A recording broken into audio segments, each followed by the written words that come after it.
لڑن رات ہو وچھڑن رات نہ ہو، باوجود اس کے کہ ہر روز ابر چھایا رہتا ہے لیکن بارش نہیں ہوتی۔ بارش کی آرزو ہم روز کرتے ہیں لیکن یہ ہو نہیں پاتی، اور اگر ہوتی بھی ہے تو بہت کم۔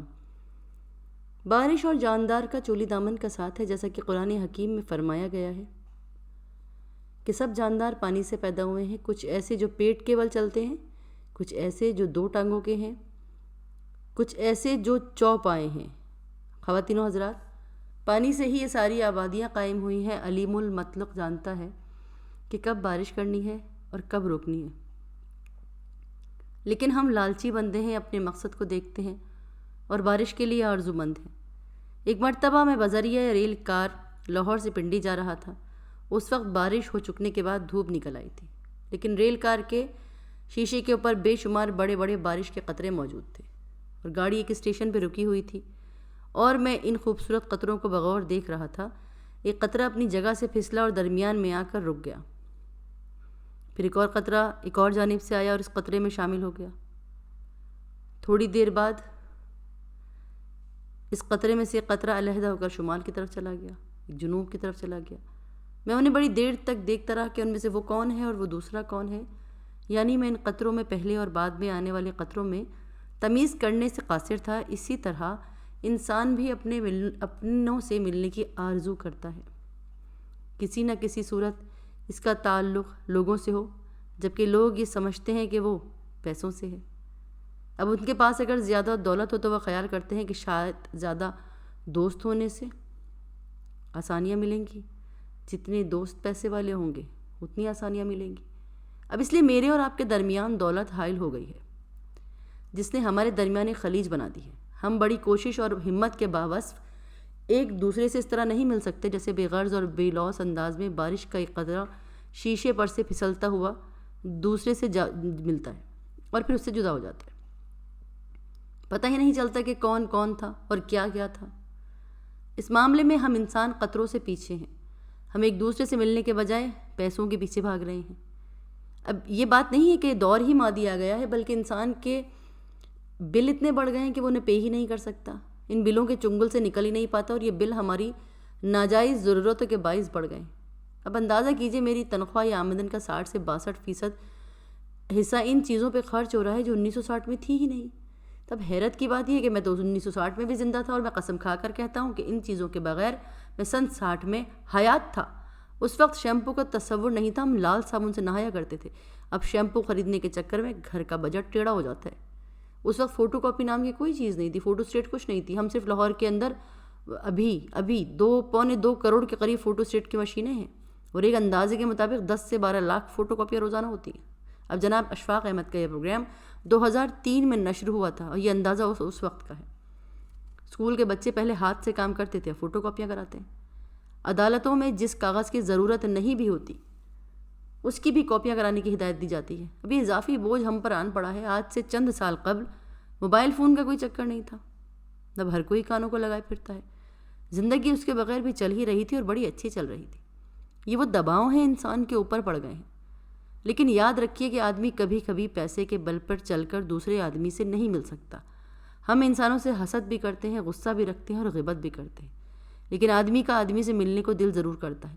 انسان انسان سے ملے بغیر مکمل ہو ہی نہیں سکتا۔ کتاب لکھ دینے سے یا دانشور بن جانے سے انسان مکمل نہیں ہوتا۔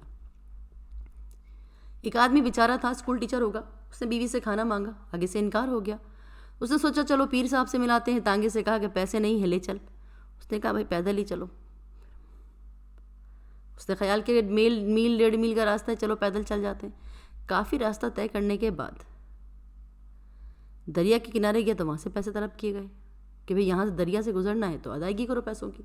اب اس غریب نے اپنی دھوتی سر پہ لپیٹی، دریا میں چھلانگ لگائی، تیرتا ہوا دریا کراس کر گیا۔ چلتا چلتا پیر صاحب کے حضور پہنچا۔ پیر صاحب اعلیٰ درجے کے ریشمی تکیے پر مزے سے بیٹھے ہوئے تھے، ان کے ارد گرد پھلوں کے ٹوکرے رکھے ہوئے تھے اور وہ مٹھائیاں اور دیگر نعمتوں کے انبار لگے تھے۔ پیر صاحب بھی مرید کو دیکھ کر خوش ہوئے، اور ابھی بیچارہ وہ بھوکا پیاسا گرتا پڑتا پیر صاحب کو ٹھیک سے سلام بھی نہیں کر سکا تھا۔ پیر صاحب نے اپنی ٹانگ آگے کر دی کہ جس کو داب دو۔ اب وہ مرید تھوڑی دیر ٹانگ دباتا رہا تو پیر صاحب نے کہا بھئی واہ بھئی واہ، ہم دونوں کو کتنا ثواب ہو رہا ہے۔ اس نے کہا پیر صاحب خدا کا خوف کیجئے، ثواب تو مجھے ہو رہا ہے، آپ کو کدھر سے ہو رہا ہے؟ پیر صاحب نے ناگواری سے ٹانگ کھینچی اور کہنے لگے لے بھائی کل ہی ثواب لے لے تو، مطلب کہ اب بغیر میری ٹانگ دبائے تم اکیلے ثواب لے لو۔ تو اسی طرح آدمی کو آدمی کی ضرورت رہتی ہے، چاہے وہ کسی بھی مقام پہ ہو، وہ انسان کو تلاش کرتا ہے۔ میری بھانجی کی ایک بیٹی ہے جسے ہم پیار سے ببلی کہتے ہیں، ساہیوال میں رہتی ہے۔ میری دوسری بھانجی کی بیٹی ٹینا اور ببلی بڑی گہری دوست ہیں، وہ ہم عمر ہیں۔ ٹینا لاہور آتی رہتی ہے، کبھی کبھی کسی بیاہ اور شادی کے موقع پر ایسا ہوتا ہے کہ ساہیوال جانا پڑتا ہے۔ اسی طرح ٹینا ایک بار جب ساہیوال گئی تو دونوں ایک بستر میں لیٹ کے باتیں کر رہی تھیں۔ اب رات آدھی ٹینا کے رونے کی آواز آئی۔ ببلی کی ماں نے پوچھا کہ بیٹا کیا بات ہے؟ کہنے لگی کہ یہ ببلی مجھے مونگ پھلی نہیں دیتی۔ اس کی ماں نے کہا کہ بھائی ببلی کے پاس تو مونگ پھلی ہے ہی نہیں۔ تو وہ روتے ہوئے کہنے لگی خالہ ہی کہتی کہ جب میرے پاس مونگ پھلی ہوگی تب بھی تمہیں نہیں دوں گی۔ اب وہ رو تو رہی تھی لیکن ببلی کے بستر سے نہیں نکل رہی تھی، کیونکہ نہ ہونے کے باوجود تعلق کو بھی انسان کھینچ کے اپنی ذات کے ساتھ شامل کر لیتا ہے۔ لیکن اب بدقسمتی سے ہم نے تعلق کا باعث ڈھیر ساری دولت کو سمجھنا شروع کر دیا۔ یہ جو خاندانی نظام آہستہ آہستہ ٹوٹ رہے ہیں اور لوگ جو ایک دوسرے سے بے خبر بے سود زندگی گزارنے کو ترجیح دے رہے ہیں۔ میری آپا زبیدہ حیات تھی تو جہلم میں ان کے پاس ایک ٹی وی سیٹ تھا۔ ان کے گھر ایک ادھیڑ عمر شخص پیچ کس پلاس لے کر ان کا ٹی وی ٹھیک کر رہا تھا۔ وہ روز ٹی وی ٹھیک کرنے آ جاتا تھا، صبح آ جاتا، دوپہر اور شام کا کھانا کھا کے چلا جاتا۔ میں بھی وہاں ٹھہرا تھا۔ میں 2-3 دن تک دیکھتا رہا۔ میں نے کہا 7ویں دن ایک نئی ٹیوب لے کر آیا اور اس نے کہا جی آپا جی اس ٹی وی کی ٹیوب خراب ہو گئی ہے، یہ لگانے آیا ہوں۔ ہاں انہوں نے کہا لگا دو۔ اب جب اس نے وہ ٹیوب لگائی تو وہ black and white T V چلنے لگا۔ جب وہ چلا گیا تو میں نے آپا زبیدہ سے کہا کہ آپا یہ جو 7 دن کوشش کر رہا تھا اور آپ نے کوشش کرنے دی، اب اس نے اگر ٹیوب بھی بدلنی تھی تو پہلے دن بدل دیتا۔ کہنے لگی نہیں اگر ایسا ہوتا تو بیچارہ اتنا دن کس سے ملتا، اس کا دل لگا رہا اتنے دن، ہمارے گھر میں بھی رونق رہی۔ خواتین و حضرات اب بندہ بندے سے ملنا ہی پسند نہیں کرتا، اس کا وہ پہلے سا رشتہ رہا ہی نہیں اور ابھی تعلق اور رشتے ایک خواب بن چکے ہیں۔ اگر آپ یہ سمجھتے ہیں کہ ڈھیر سارے ڈالر آنے سے آپ رچ ہو جائیں گے، ایسا ہرگز نہیں ہوگا۔ آپ کے پاس پیسہ تو ہوگا لیکن آپ کی محرومیاں بڑھ جائیں گی۔ ان کا سدباب ابھی سے کرنے کی ضرورت ہے۔ اگر آپ آج اپنے بھائی بندوں سے دور ہوتے گئے تو ہمارے درمیان میں رکھنا آنا ہے، خلیج بڑھ جائے گی۔ اور 2 طرح کے تعلیمی نصاب نے ہمارے درمیان بھی لکیر کھینچ دی ہے۔ اب آرٹ اور کلچر کے مظاہر اور شواہد میں بھی فرق ڈالا جا رہا ہے۔ بہاولپور میں ایک اسکول ٹیچر حبیب اللہ صاحب تھے، وہاں ایک کرم الہی صاحب بھی تھے، وہ استاد تھے۔ وہ ایک ساتھ کافی عرصے کھٹے پڑھاتے رہے اور ریٹائرمنٹ کے بعد جدا ہو گئے۔ بڑا پیار تھا ان میں۔ اب کرم الہی صاحب لاہور آ گئے اور حبیب اللہ صاحب بہاولپور میں رہ گئے۔ جب ایک دفعہ حبیب اللہ صاحب بہاولپور سے ملتان گئے، جو زیادہ دور نہیں ہے، اپنا کام کر کے رات کو بس پکڑ کے ساہیوال پہنچ گئے۔ ساہیوال بس سٹینڈ سے یکا لے کر کرم الہی صاحب کے گاؤں چک جو بھی تھا ان کا، وہاں چلے گئے اور اپنے یار قدیم کے گھر پہ دستک دی۔ حبیب اللہ صاحب کہنے لگے کرے میں چائے تو لاری اڈے سے پی آیا ہوں، چلیں اکٹھے چڑھ کے نماز پڑھتے ہیں کیونکہ فجر کی اذان ہو رہی تھی۔ انہوں نے کہا ملتان سے آیا ہوں، ساہیوال قریب ہے، چلو کرم الہی سے مل لیتا ہوں۔ خواتین حضرات بہاولپور سے ملتان اتنا سفر نہیں جتنا ملتان سے ساہیوال ہے، لیکن وہ سفر کو قریب کا ہی نام دے رہے تھے۔ انہوں نے اپنے عزیز سے کہا تم سے ملنا تھا نا، تمہیں دیکھ کے طبیعت خوش ہو گئی، اکٹھے فجر پڑھ لیا، اب میں چلتا ہوں۔ انہوں نے بھی کہا کہ بسم اللہ، آپ کے دیدار سے دل خوش ہو گیا۔ ہم ایسے نہیں کر سکتے۔ ہمارے ملک میں کوئی ایک ایسا بیچارہ شہر بھی ہے جہاں بڑے بڑے پھول اور باغ ہیں، بڑا خوبصورت بھی ہے، لیکن وہاں کوئی کسی سے ملنے ہی نہیں جاتا، بلکہ کام کی غرض ہی انسان کو وہاں لے جاتی ہے، وہ شہر اسلام آباد۔ میں کہتے ہوئے معافی چاہتا ہوں کہ میں جب بھی وہاں گیا کسی نہ کسی کام کے سلسلے میں گیا، اور کام کے ہو چکنے کے بعد میں فوراً لوٹ آیا۔ مجھے اس بات کی وجہ سے اسلام آباد پر پیار بھی بہت آتا ہے کہ وہاں میرے پیارے دوست رہتے ہیں، لیکن وہاں جانا صرف کام کی غرض سے ہوتا ہے۔ تو جو انسان کے درمیان فاصلے بڑھتے جا رہے ہیں، نظر نہ آنے والی دراڑیں پڑتی جاتی ہیں، انسان بیچارہ ان فاصلوں کو پیسوں کی کمی سے جوڑ رہا ہے۔ اس نے سارا راز و معاشی پوزیشن بہتر کرنے پہ لگا دیا۔ میں سوچتا ہوں کہ اگر معاشی صورتحال اچھی ہو گئی اور انسانوں کا منہ ایک دوسرے کے مخالف رہا تو ان پیسوں کا، ڈالروں کا کیا فائدہ؟ اس کے لیے ہمیں اپنے اپنے طور پر سوچنا پڑے گا، چاہے ایک دوسرے سے لڑائی ہوتی رہے لیکن وچھوڑا تو نہ ہونا۔ جس طرح پنجابی زبان کا ایک محاورہ ہے کہ لڑن رات تو ہو پر وچھڑن رات نہ ہو۔ جب ہم کالج میں پڑھتے تھے تو ہم سینما دیکھنے جاتے تھے۔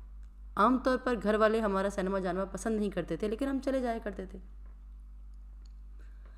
ان دنوں سینما کی ٹکٹ خریدنے کے لیے لکشمی چوک میں قطار لگتی تھی۔ ایک دفعہ ہم قطار میں کھڑے ہوئے اور قطار بہت لمبی تھی۔ اس قطار میں ایک بڑی داڑھی والا آدمی بھی کھڑا تھا، اس نے پرانی سی واسکوٹ پہنی تھی، اس کی حیت کچھ اچھی نہ تھی۔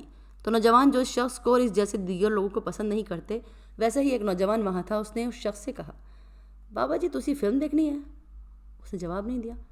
تو نوجوان نے غصے سے کہا، پھر قطار میں کیوں پھنسے کھڑے ہوئے ہو؟ وہ کہنے لگا، جی میں بندیاں دے کول نہ ہونا چاہتا ہے، میں نے کوئی نیڑے نہیں آنے دیتا، مطلب کہ میں لوگوں کے قریب آنا چاہتا ہوں مگر کوئی قربت اختیار نہیں کرنے دیتا۔ تو اس شخص نے کہا کہ میں اس غرض سے ہر روز لائن میں آ کے کھڑا ہو جاتا ہوں، اسی طرح میرے ہر طرف آدمی ہی آدمی ہوتے، نہ میں نے فلم کبھی دیکھی اور نہ مجھے دیکھنی ہے۔ تو ایسے ترسے ہوئے لوگ بھی ہیں اور اس قسم کے بے شمار لوگ ہمارے ارد گرد ہیں جن کو انسانی کندھے کی ضرورت ہے، لیکن بیچارے انسان کا المیہ یہ ہے کہ وہ ایسے ہی گھبرایا رہتا ہے۔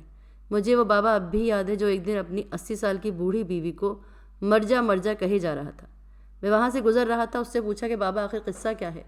تو وہ کہنے لگا کہ دوائی نہیں کھاتی اور اگر اس نے دوائی نہ کھائی تو یہ مر جائے گی۔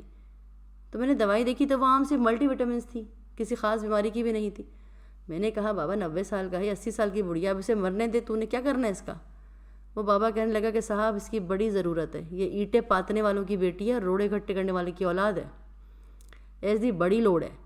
جدوں میں سویرے سے شام تک کنکر روڑے ہو جاتا ہوں نا، تو اس کو روڑے اکٹھے کرن کے پاس میرے روڑے اکھٹ کر پھر زندہ کر دیتی ہے مینوں۔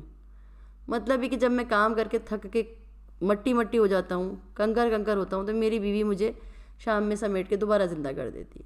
تو خواتین و حضرات، ایسے لوگ آپ کے شہر میں ابھی بھی موجود ہیں جو اس لیے قریب بیٹھے ہیں کہ جو دوسرے کو بکھرنے سے بچاتے ہیں۔ میری اپنی ذاتی آرزو ہے کہ پیسہ واقعی ضروری چیز ہے، لیکن انسان کا احترام زیادہ لازمی ہے۔ اس سے آپ کو زیادہ خوشی، محبت، حدت اور لو عطا کر سکتا ہے جو آپ کو زندہ رکھنے کے لیے ضروری ہے۔ میری دعا اور آرزو ہے کہ ہم سب انسانوں کے قریب آئیں، ان کو سمجھنے کی کوشش کریں، چاہے ببلی اور ٹینا کی لڑائی کی صورت میں یا گورنمنٹ کالج کے عقب میں رہنے والے اس بڈھے بابے کی طرح جو اپنی بیوی سے لڑ رہا تھا۔ اس کی لڑائی میں بے پناہ محبت تھی، وہ ایک دوسرے کے لیے زندہ رہنا چاہتے تھے۔ تو اللہ آپ کو آسانیاں عطا فرمائے اور آسانیاں تقسیم کرنے کا شرف عطا فرمائے۔ شکریہ۔